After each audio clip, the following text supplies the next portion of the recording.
Bom, pessoal, então seguindo aí com as perguntas, a gente tinha parado aqui nessa questão de número 31. Aí agora a gente vai falar um pouquinho sobre fisiologia renal e depois a fisiologia do sistema digestório, tá? E aí a gente fecha, acredito que todas as questões, beleza? Então deixa eu colocar aqui uma parte para a gente continuar. Então, essa questão 31, ela vai pedir para a gente desenhar o néfron, identificar as partes do néfron, né? Depois a gente já vai definir aqui alguns conceitos de filtração, reabsorção, secreção, e excreção ali também. Então, vamos lá. A gente vai responder junto as duas. Então, o néfron, né, quando a gente pensa nos nossos rins, o rim ele tem a parte da medula renal, né, as pirâmides renais ali e tal. E se a gente dá um zoom, né, nos rins, a gente tem os néfrons, que são a menor unidade funcional do rim. E aí o néfron ele tem uma estrutura bem interessante, né? Então a gente tem lá a cápsula de Bowman, né? Aí a gente tem os túbulos proximais, a alça de Henle, que ela tem duas partes, né? A gente tem uma parte descendente e uma parte ascendente, os túbulos distais, que vão desembocar lá no ducto coletor, beleza? Então basicamente é isso. Então a gente tem aqui a cápsula de Bowman, túbulo proximal,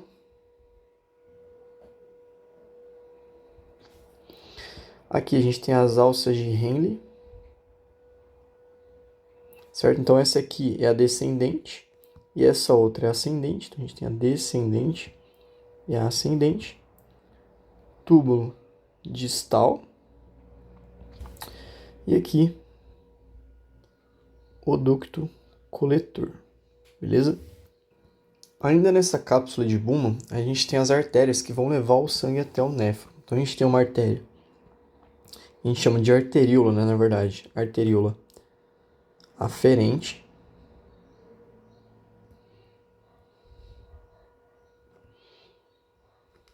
que é essa arteriolazinha aqui. E aí a gente tem a arteríola eferente. Vou fazer de cor diferente só para diferenciar, beleza? E aqui a gente tem uma região que a gente chama de glomérulo. Então o que é o glomérulo? O glomérulo é uma região onde a gente tem vários capilares ali, certo? E aqui a gente vai ter células que a gente chama de células fenestradas. Então são células como se tivesse um furinho ali, é uma região fenestrada, né? Então ela tem como se fosse alguns furinhos. Isso permite a passagem do sangue com algumas substâncias, beleza? E aí a gente tem três conceitos que a gente precisa definir. Então a gente precisa definir o conceito de filtração, conceito de reabsorção, conceito de secreção, conceito de excreção, beleza? E essas quatro coisas aqui vão acontecer nos néfrons, tá? Só uma coisa importante, aqui ao redor do néfron a gente tem vários capilares, então vou fazer um desenho aqui. Isso aqui representa capilares ou vasos sanguíneos que estão ao redor desse néfron, trocando substâncias com o néfron, tá? Então assim, o sangue, parte do sangue a gente vai ver que ele entra aqui na cápsula de Bowman, por essa região do glomérulo, tá?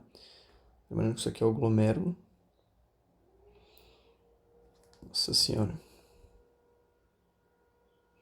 E esse sangue com glicose, com aminoácidos, com íons, ele vai passando por essas regiões e parte desses nutrientes vai sendo reabsorvido, a água vai sendo reabsorvida e algumas substâncias também podem ser secretadas, que é o que a gente vai falar agora, beleza? Então, quando a gente pensa na filtração é tudo aquilo que sai do sangue e vai para dentro do néfron, tá?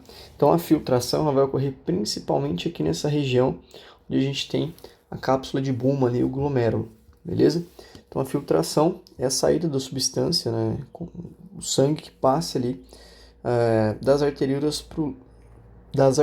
para o lúmen, tá? Então, é o sangue que entra no néfron, beleza?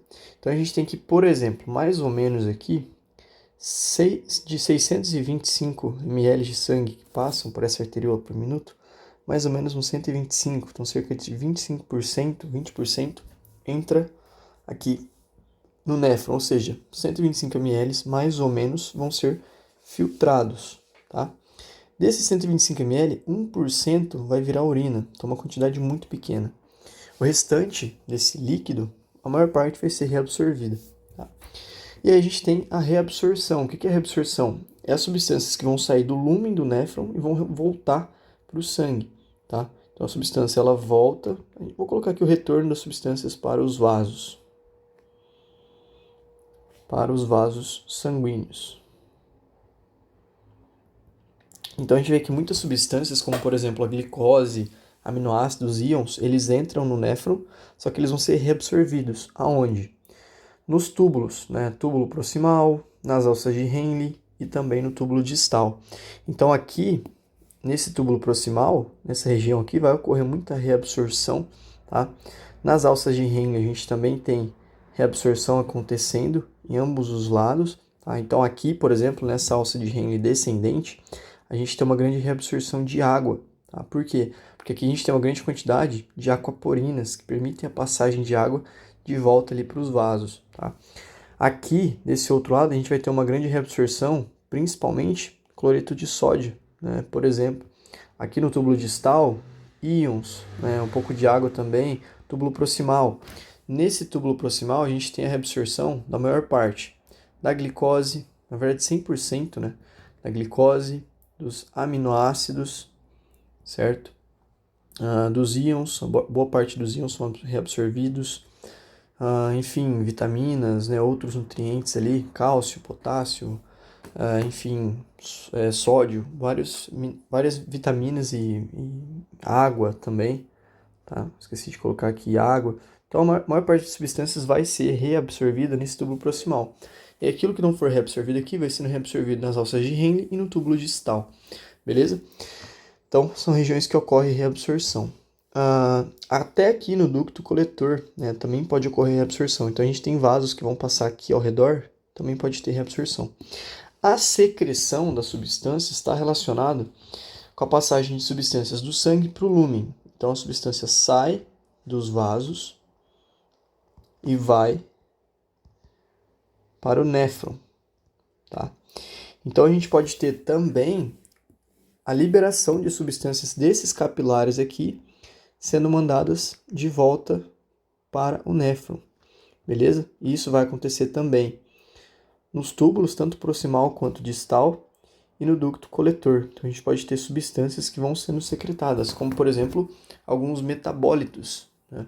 Podem ser secretados ali durante esse processo. Já a excreção é aquilo que vai sair do lúmen para o meio externo, ou seja, vai ser mandado para fora do corpo. Então, meio externo. Nesse caso aqui, a gente tem a excreção acontecendo no final. Por quê? Tudo isso aqui vai ser mandado para bexiga, certo? Em forma de urina e aí vai ser eliminado. Beleza? Então a gente definiu alguns conceitos e falou um pouquinho sobre como que acontece a filtração, reabsorção e secreção e excreção no néfron também, beleza? Próxima questão, então a gente respondeu a 31 e a 32. Agora é a 33. Então são os mecanismos de controle da taxa de filtração glomerular. Então é para explicar a regulação miogênica e a retroalimentação túbulo-glomerular. Então vamos lá, questão 33. Essa aqui é a 32, a resposta. Então vamos dar um zoom aqui. Imagina que a gente pegou lá a cápsula de Bowman e a gente deu um zoom nela para a gente ver como que está mais ou menos. Então a gente tem lá essa cápsula de Bowman. Mais ou menos assim. Isso aqui é gigantesco. E aí a gente tem a arteríola aferente chegando, trazendo sangue, certo? E aí a gente tem a arteríola eferente.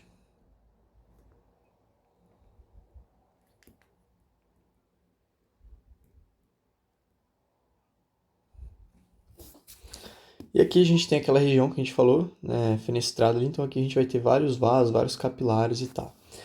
E o que acontece? Nessa região aqui do néfron, a gente vai ter a entrada e a saída de líquidos, né, a filtração, o processo de filtração, que a gente falou que acontece aqui, né, a filtração glomerular, ela vai ocorrer por conta das pressões exercidas nessa região glomerular, tá? Nessa região do glomérulo. Então, o que acontece? A arteríola aferente, ela é que leva o sangue até o néfron, certo? E aí, né, até essa região ali do glomérulo, para que a gente tenha o processo de filtração, beleza? E aí, quando a gente pensa na regulação miogênica,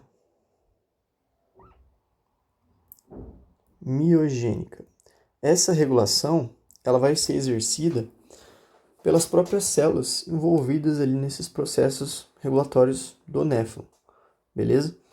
Então a gente tem que essas células renais ali, elas vão liberar substâncias que podem fazer, por exemplo, uma vasoconstrição ou uma vasodilatação dessas artérias. E aí a gente tem diferentes ações. Então, por exemplo, se você faz uma vasoconstrição dessa arteríola aferente, né, o que acontece? Você diminui o tamanho dessa arteríola. Então, vasoconstrição, a gente teria como se fosse uma diminuição dessa parede.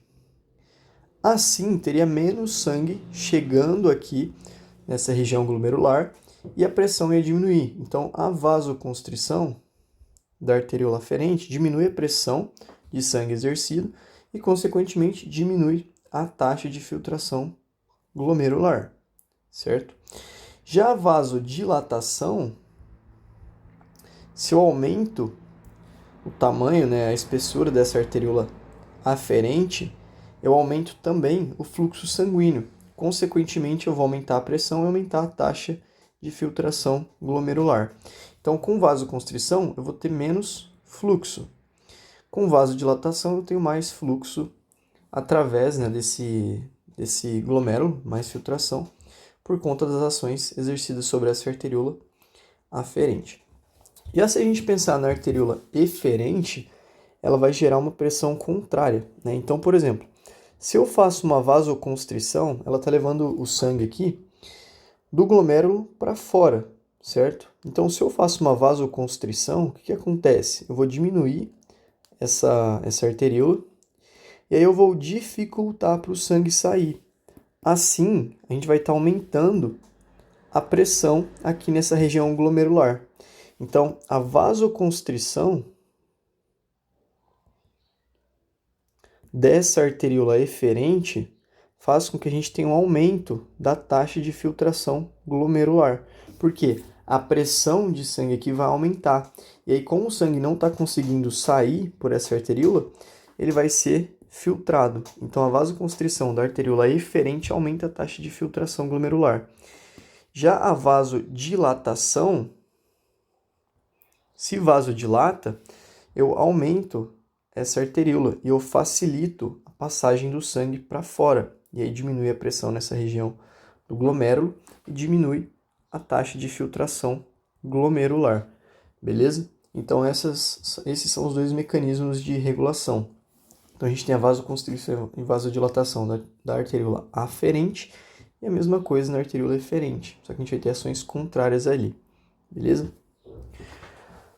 A próxima questão está relacionada com para explicar o que desencadeia a liberação da vasopressina, explicar o mecanismo de atuação dessa vasopressina. Então vamos lá, primeira coisa em relação à liberação. A vasopressina, mais comumente conhecida como ADH, ou hormônio antidiurético, ela vai ser liberada pelo hipotálamo, né? E ela é importante porque ela faz a reabsorção de água. Então o que acontece? Lá nos nossos vasos sanguíneos, a gente tem soluto, certo? Então a gente tem um balanço entre soluto e solvente, certo? Soluto ali seria, por exemplo, íons, né? Sódio, e o solvente, a água. Então a gente precisa ter um equilíbrio. E para manter esse equilíbrio, a gente tem o que a gente chama de osmorreceptores. Então a gente tem esse osmorreceptores, que captam o quê? Alterações na osmolaridade, ou seja, na quantidade de soluto dissolvente. E aí quando a gente tem um aumento de um dos dois, então vamos supor que eu tenho um aumento de sódio. Então se aumentar o nível de sódio, esses osmorreceptores vão captar essa alteração e eles vão mandar uma mensagem lá para o nosso sistema nervoso central, para o nosso núcleo da sede, que fica localizado mais ou menos aqui, que é o hipotálamo. E aí, o hipotálamo, ele tem uma parte dele, né, que é como se fosse uma continuação dele, que vai aqui, que a gente chama de neurohipófise, e ele libera o ADH, ou a vasopressina, tá? Vou escrever vasopressina para não confundir. O que a vasopressina vai fazer? A vasopressina, ela atua lá no néfron, que a gente acabou de falar. Então, a gente tem lá o néfron. A vasopressina, ela vai atuar em receptores lá no néfron. E ela vai aumentar a reabsorção de água. Beleza? Aumentando, por exemplo, ali a expressão de aquaporinas, tá? E aí, aumentando a reabsorção de água, o que vai acontecer? Consequentemente, a gente vai equilibrar, né, aqueles níveis antes desregulados ali de soluto solvente. Então, se eu tenho um aumento de sódio, eu preciso fazer o quê? Eu preciso aumentar a reabsorção de água para mim compensar esse aumento que eu tive de sódio. Beleza? Então, esse é o mecanismo regulatório. E aí, o que a gente sente, né? Além disso, o hipotálamo ele vai fazer com que a gente tenha sede. E aí, quando você tem sede, o que você faz? Você bebe água. Beleza? E essa água, ela tende aí também para a corrente sanguínea para auxiliar nessa regulação. Outro exemplo da atuação da vasopressina é que ela tem também uma liberação regulada ali pelo ciclo circadiano, tá? Então, aquele relógio biológico que a gente tem de 24 horas. E ela tende a ser liberada em maior quantidade durante a noite, justamente para evitar que a gente fique acordando toda hora para ir no banheiro, beleza? Então, basicamente, seria isso. Então, a gente falou um pouquinho sobre para que serve, né, e como que é regulado aí esse mecanismo. A próxima questão é para a gente explicar o que desencadeia o funcionamento do sistema renina-angiotensina-aldosterona e descrever os efeitos da ativação desse sistema sobre a regulação da pressão arterial. Então, a gente falou um pouquinho da regulação da pressão arterial pelo sistema nervoso simpático. Agora vamos falar sobre o sistema renina-angiotensina-aldosterona. Vou colocar aqui embaixo.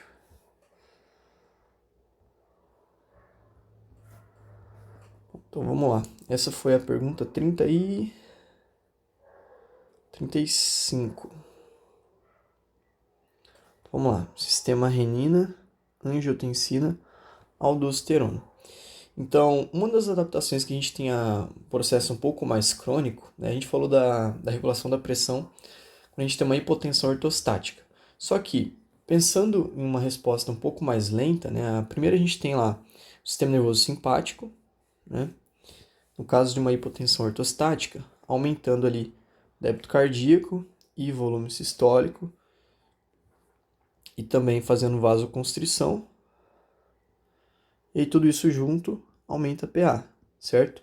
Só que quando a gente tem uma diminuição da PA mais demorada, ou o sistema nervoso simpático não dá conta de ajustar essa pressão arterial, a gente tem ativação do sistema renina-angiotensina-aldosterona. E aí como que acontece? Lá naquela região que a gente tinha falado, né, lá nos nossos rins, a gente tem uma região dos rins, né, a gente tem lá o néfron, tá? E aí a gente tem lá as arteríolas aferentes que a gente falou e as arteríolas eferentes.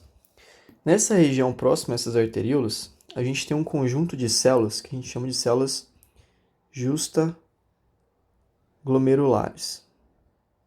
O que acontece? Essas células, elas captam essa diminuição da pressão arterial através desse sangue que está chegando pelas arteríolas aferentes. E aí essas células, elas liberam uma enzima que é chamada de renina, tá? O que a renina faz? A renina ela é uma enzima que ela atua degradando uma outra substância que é sintetizada pelo fígado. Então a gente tem o nosso fígado, o fígado ele sintetiza e libera na corrente sanguínea o angiotensinogênio, certo? Que é uma forma inativa da angiotensina. E aí a renina atua nesse angiotensinogênio, alterando a conformação dele, e aí a partir disso a gente tem a formação da angiotensina do tipo 1, certo? A angiotensina do tipo 1, nesse eixo sistema renina-angiotensina-aldosterona, ela vai sofrer a ação de uma outra enzima, que é a ECA, que é a enzima conversora de angiotensina. E aí a ECA vai atuar aqui na angiotensina do tipo 1, alterando a forma molecular dela e transformando ela em angiotensina do tipo 2. Angiotensina do tipo 2, que é a forma ativa da angiotensina. A angiotensina do tipo 2, o que ela faz? Ela é uma importante molécula vasoconstritora, então ela faz vasoconstrição, certo? Ela também atua lá na glândula suprarrenal, que foi aquela glândula que a gente falou que fica em cima do rim. Então lá no rim a gente tem a suprarrenal. Tá? Então a angiotensina, depois que ela vai fazer? Ela vai atuar lá na suprarrenal e ela vai fazer com que a suprarrenal libere um hormônio que a gente chama de aldosterona. Tá? Por isso que chama sistema renina-angiotensina-aldosterona. Primeiro a gente tem a renina sendo liberada, depois a gente tem a formação da angiotensina 2 e depois da aldosterona. E aí a aldosterona, de novo, ela vai atuar onde? Ela vai atuar lá nos nossos néfrons, lá nos rins. Então lá no néfron, a aldosterona ela se liga a receptores e ela aumenta a reabsorção de sódio e a excreção de potássio também, através da bomba de sódio e potássio ali, mas para a gente é importante que ela aumente a reabsorção de sódio. Outra coisa que a angiotensina 2 também faz, ela atua lá no hipotálamo, aquele eixo hipotálamo-hipófise, fazendo com que o hipotálamo libere o ADH, ou a vasopressina, que a gente acabou de ver. E aí o ADH faz o quê? O ADH ele também atua lá nos néfrons, aumentando a reabsorção de água. E aí pensa bem, eu tenho vasoconstrição, aumento da reabsorção de sódio e aumento da reabsorção de água. O que vai acontecer com a minha pressão arterial? A angiotensina 2, né, esse sistema renina-angiotensina, vai fazer com que a gente tenha um aumento da pressão arterial. Só que esse processo ele leva um pouco mais de tempo. Tá? Então, quando a gente tem uma queda brusca na pressão arterial, a primeira coisa que acontece é a ativação do simpático e aí depois do sistema renina-angiotensina-aldosterona. Por quê? A gente tem que ter a liberação da renina, a gente tem vários processos ocorrendo, até que a angiotensina 2 ela se liga ali a vários receptores diferentes e ela promove a liberação da aldosterona, do ADH e vasoconstrição para aumentar a pressão arterial. Então é assim que esse mecanismo funciona. Em relação à próxima questão, para a gente relacionar o efeito da ingestão de sódio com o aumento da pressão arterial. Então, a questão de número 36. Então, a gente já falou um pouquinho sobre isso, né, ali em cima, mas, basicamente, é aquele mesmo princípio, né, da questão anterior aí. Então, a gente tem lá o sangue, e aí no sangue, a gente tem o soluto e o solvente. O solvente é a água, e o soluto, né, nesse exemplo aqui, é o sódio, tá? O que acontece? Quando você come um alimento, né, então, sei lá, comer uma feijoada ou uma pizza, sei lá, alguma coisa com muito sódio, com alto teor de sódio, a gente vai ter um desequilíbrio aqui nessa balancinha, certo? Então eu tenho mais sódio, eu tenho menos água. O que vai acontecer? Aqueles osmoreceptores que a gente já falou, eles vão mandar uma mensagem lá para o hipotálamo, falando assim, opa, tem alguma coisa errada, tem muito sódio e pouca água. E aí a gente vai sentir sede. O que vai acontecer? A gente vai tomar água, certo? E o hipotálamo ele vai liberar a vasopressina. A vasopressina ela vai atuar lá no néfron e ela vai aumentar a reabsorção de água. certo? Aumentando a quantidade de água, a gente volta a ter aquele equilíbrio. Só que para mim ter esse equilíbrio, eu tenho mais água entrando, né, para ajustar com esse nível de sódio. O que vai acontecer? Eu aumento o volume de líquido que eu tenho nos meus vasos, certo? E aí o que acontece? Vamos imaginar que eu tinha lá uma artéria e eu tinha uma determinada quantidade de líquido nessa artéria, exercendo uma certa pressão. Se eu aumento a quantidade de líquido nessa mesma artéria, eu vou aumentar a pressão desse líquido contra a parede do vaso. Então, eu aumento a pressão arterial, beleza? Então, esse aumento de volume causado por conta do aumento da quantidade de sódio, então aumentou o sódio, o corpo precisa reabsorver mais água. Reabsorvendo mais água, aumenta o volume de líquido dentro das artérias. E aí, consequentemente, a gente tem um aumento da pressão arterial. Então, é por isso que a gente tem que evitar alimentos muito ricos em sódio, principalmente pessoas que já têm a pressão arterial mais elevada. A próxima questão, explicar o mecanismo que desencadeia a liberação do peptídeo natriurético atrial, PNA, explicar o mecanismo de atuação desse peptídeo. Então vamos lá. Questão 37. O PNA, peptídeo natriurético atrial, né, ele vai ser liberado pelo coração, pelas células cardíacas, quando a gente tem um aumento do volume sanguíneo. Né? O que acontece? Se eu aumento muito o volume de sangue, eu aumento muito o retorno venoso. Isso começa a gerar um estiramento dos átrios. E aí, quando os átrios eles estiram, eles vão fazer o quê? Vão liberar, eles vão captar e falar assim, opa, tá estirando demais, tem muito sangue. Esse volume de sangue está muito alto. E aí a gente tem a liberação do PNA, certo? Do peptídeo natriurético atrial. E basicamente ele vai atuar lá nos néfrons também. Então ele atua lá no néfron, no rim. E aí, o que ele faz? Ele aumenta a secreção tanto de água quanto de sódio. Então ele aumenta a secreção de água e secreção de sódio. Se eu elimino mais água e elimino mais sódio, eu vou ter uma diminuição do meu volume plasmático, certo? Ou seja, diminuição do meu volume de sangue ali. E aí a gente tem essa diminuição do volume, atua como uma espécie de feedback negativo. E aí o meu coração ele para de liberar esse peptídeo natriurético atrial, beleza? Próxima questão é a questão 38. Então é para descrever o mecanismo de micção. Vou adicionar mais uma página aqui. Bom, então vamos lá. Questão 38. Bom, então a gente tem lá o sistema urinário, a gente tem os rins. E aí a gente tem a bexiga e a uretra ali. E aqui a gente vai ter os esfíncteres, interno e esfíncter mais externo.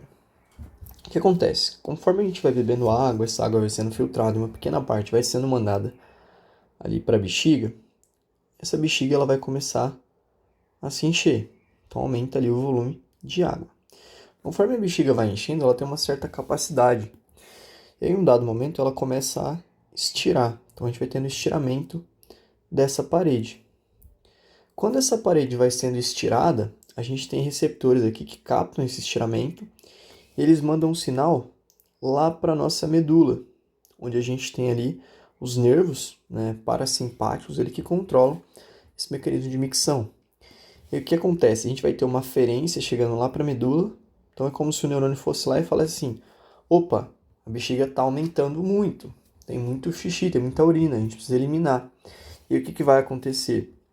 A gente vai ter aqui ativação de neurônios motores que vão ativar a musculatura que está ao redor da bexiga, para esses músculos contraírem, então a gente vai ter essa musculatura aqui ao redor a gente tem células músculo liso, certo?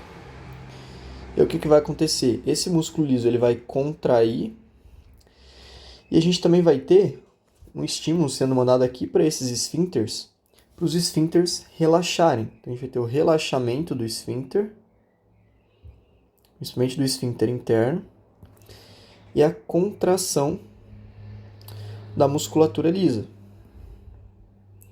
Assim, né, o esfíncter interno relaxado ele vai abrir.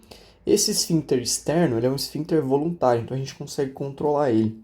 Só que nesse caso a gente vai ter a inibição desse esfíncter voluntário. E aí, com a contração e o relaxamento dos esfíncteres, a urina ela tende a sair. A gente vai eliminar, a gente vai excretar a urina. Beleza? Então é assim que funciona o mecanismo de micção. A questão 39, ela pede para a gente explicar a participação dos rins no mecanismo de controle ácido básico. Então isso aqui a gente já falou junto lá com a renal, né? Mas basicamente assim, de novo, né? Só para a gente dar aquela revisadinha. Eu já falei quando a gente falou do sistema respiratório. Os rins, o que eles vão fazer? O rim ele libera o bicarbonato. Ele produz, então ele consegue sintetizar e eliminar bicarbonato. O que acontece? Quando a gente tem uma situação de acidose, é porque a gente tem muitos íons H+. E aí o que o rim faz? Ele aumenta a síntese de bicarbonato, porque o bicarbonato se liga ao H+, e aí a gente tem aquela equação, né? Bicarbonato, o HCO3 mais o H+, vão formar ali o H2CO3, que depois vai se dissociar em CO2 e água, certo? Então é isso que acontece. Já numa situação de alcalose, quando a gente tem muita base, né, o que vai acontecer? O rim ele vai diminuir, a gente tem pouco H+, então precisa aumentar o H+. O rim ele vai diminuir o HCO3, certo? Porque diminuindo o HCO3, eu não vou ter o HCO3 se associando ali, o bicarbonato se associando ao H+. E aí, consequentemente, a gente vai aumentar os níveis de H+. E aí, junto com esse tampão renal, a gente também vai ter o tampão ventilatório acontecendo, né? Então, o tampão renal e o ventilatório, eles acontecem juntos, tá? O ventilatório não, respiratório, beleza? Então, os dois vão estar relacionados ali um com o outro. No outro vídeo eu expliquei mais detalhadinho isso aqui. A questão 40 é para a gente falar sobre a função da bile e do suco pancreático. Então aqui a gente está falando mais do sistema digestório, para a gente fechar. Então vamos lá.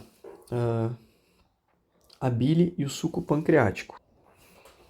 O fígado ele é responsável por produzir e sintetizar a bile, tá? E aí a bile ela vai auxiliar, por exemplo, na digestão das gorduras lá no intestino. Então, quando a gente pensa no sistema digestório, a gente tem lá esôfago, levando o alimento até o estômago, do estômago. Deixa eu fazer um pouquinho mais bonitinho isso aqui. A gente tem lá o esôfago, que leva o alimento até o estômago, certo? Do estômago, esse alimento serve para o intestino, ele segue, né, até o intestino delgado. E aí a gente tem que, aqui no estômago, a gente vai ter a digestão ali, reabsorção, né, de proteínas, né, a quebra de algumas gorduras e tal. Mas a maior parte dessas proteínas, dessas gorduras, elas vão chegar aqui no intestino, tá? Então imagina que isso aqui é o intestino. Vou fazer grandão aqui, finge que é o lumen do intestino. Tá? Então isso aqui é o intestino. A gente sabe que ele tem várias dobras e tal, mas é só pra gente entender. Então aqui a gente tem a gordura, as moléculas de gordura. E aí a bile, esse ácido biliar, ele vai ser liberado direto lá no intestino, através dos ductos pancreáticos. Beleza? Então a gente tem uma conexão aqui dos ductos pancreáticos que vão liberar essa bile. E ela é como se fosse uma tesourinha, ela é como se fosse um detergente. O que ela faz? Ela vai lá nessa gordura e ela começa a quebrar essas moléculas de gordura. Então ela auxilia na degradação, né, dessas moléculas de gordura, auxilia na digestão. E aí quando você quebra essas moléculas de gordura em pedacinhos menores, fica mais fácil para elas serem reabsorvidas. Porque aqui no intestino a gente tem vários vasos. E aí essas moléculas de gorduras vão ser reabsorvidas e utilizadas ali, transportadas em outros locais. Beleza? Já o suco pancreático, que é liberado pelo pâncreas, a gente tem lá o pâncreas, né? O pâncreas ele vai liberar o suco pancreático. Qual que é a função desse suco pancreático? O suco pancreático, se a gente for lembrar aqui, no estômago, todo alimento ele vai sendo, a gente vai tendo as contrações peristálticas aqui do estômago, que vão misturando os alimentos junto com um monte de ácido clorídrico, né? E aí forma o que a gente chama de quimo, que é como se fosse um bolo alimentar ali, tá? Então esses alimentos todos ali quebradinhos e tal, formam esse quimo. O quimo, ele é muito ácido, porque ele está misturado com o ácido clorídrico ali do estômago. E esse quimo, quando ele é mandado para o intestino, né? Antes dele chegar no intestino, a gente tem a liberação do suco pancreático. O suco pancreático, ele é como se fosse uma solução um pouco mais básica que vai auxiliar a neutralizar esse quimo. Então, o suco pancreático ele serve para diminuir a acidez do quimo, né, que é aquele conjunto ali, aquele bolo alimentar, antes de chegar no intestino. Beleza? É mais ou menos isso. Então, a bile serve para fazer a digestão das gorduras, né, dos lipídios, e o suco pancreático serve para neutralizar a acidez do quimo. A questão 41, ela vai pedir para a gente explicar por que a digestão dos carboidratos inicia na boca e depois para no estômago. Tá? Então, esse aqui eu nem vou desenhar, mas pensa assim, quando a gente fala de carboidratos, né, qualquer tipo de carboidrato, principalmente que tem amido, né, o carboidrato ele tem amido. E quando a gente consome esse amido, lá na nossa boca a gente tem enzimas que a gente chama de amilase salivar. Tá? Então pensa assim, vamos fazer um desenho aqui. Então, imagina que... Então, isso aqui é a boca. Tem lá o dente e tal. Língua. Quando você consome um carboidrato, vamos pensar aqui que é um pão francês. Eu acho que eu nunca desenhei um pão, mas finge que isso aqui é um pão. Então você está comendo lá um pedaço de pão com presunto, sei lá. Então você está comendo pão, o que, que o pão tem? O pão tem amido, né? Carboidrato, tipo de carboidrato aí complexo. E aí, o que acontece? As nossas glândulas salivares, que estão ali próximas da nossa boca, elas vão liberar saliva, tá? Então isso aqui é a glândula salivar. A glândula salivar vai liberar saliva. E nessa saliva, a gente tem uma enzima que a gente chama de amilase salivar, certo? Essas amilases são como se fossem tesourinhas. E aí, quando a gente mastiga, a gente tem ali esse pão sendo quebrado em vários pedacinhos. Então, é como se a gente pegasse esse pão e quebrasse em vários pedacinhos, né? E aí a gente tem essas amilases, que são essas enzimas, funcionando como se fossem tesourinhas. Então, o que elas vão fazer? Elas vão quebrar ainda mais essas moléculazinhas. E aí a gente engole o alimento. Quando a gente engole o alimento, deixa eu puxar isso aqui para baixo. Esse alimento ele vai ser mandado através do esôfago, tá? Isso aqui é o esôfago, lá para o nosso estômago. E o que acontece? Esse alimento que chegou ali, esse carboidrato, ele é mandado para o estômago, e aqui a gente já tem umas enzimas ali no meio. Essas enzimas vão junto. Só que lá no estômago, uma característica é que o pH ele é muito ácido. Ele é muito baixo, ele é muito ácido. Então o pH no estômago, não lembro exatamente, mas é mais ou menos em torno de 3,8, alguma coisa assim. Então ele é ácido. E o que acontece? Esse pH ácido ele vai inibir a ativação dessas enzimas, né, dessas amilases, que estavam fazendo a degradação do carboidrato. E aí por isso, né, que a digestão dos carboidratos ela inicia na boca e depois ela para no estômago, porque a gente tem um aumento da acidez, tá, por conta do ácido ali, e aí essas enzimas elas vão estar inibidas. E aí a gente começa a ter todo aquele processo de quebra, né, dessas moléculas através do ácido e mistura com o ácido ali para formar o quimo e tal, e por aí vai, beleza? Mas basicamente é isso. Então a gente tem que, boa parte, né, não vou dizer a maior parte, mas boa parte dos carboidratos, eles começam a ser absorvidos, né, alguns aqui na boca mesmo. Então carboidratos mais simples, né, alguns começam a ser absorvidos aqui na própria boca. Então a gente tem capilares ali que já vão pegar um pouco dessa glicose e mandar direto para a corrente sanguínea, certo? Beleza. Então essa é a questão 41. Vou colocar isso aqui embaixo.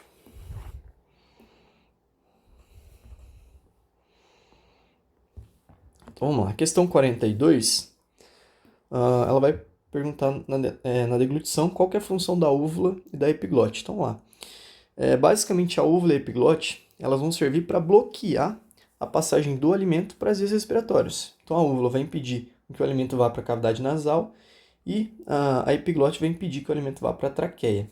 Tá? Então esse aqui eu não vou desenhar, eu vou só colocar. Então impedir, elas impedem que o alimento vá para as vias aéreas.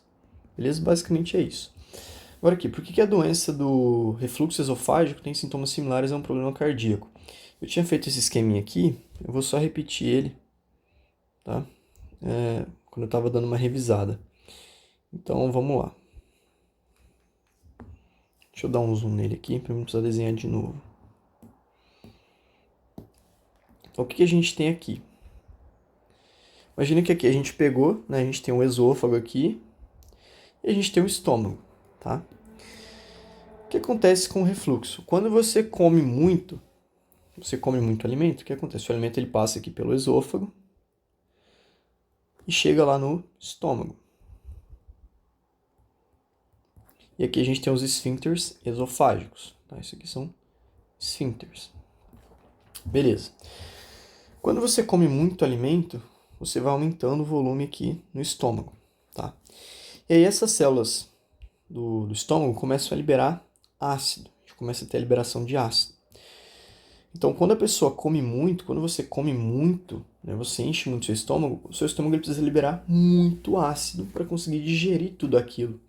E aí, dependendo dos alimentos, a gente tem alimentos que eles têm uma acidez um pouco maior. Então, aumenta ainda mais a acidez, né, desse ácido, que já é ácido, como o próprio nome diz, ácido clorídrico, né?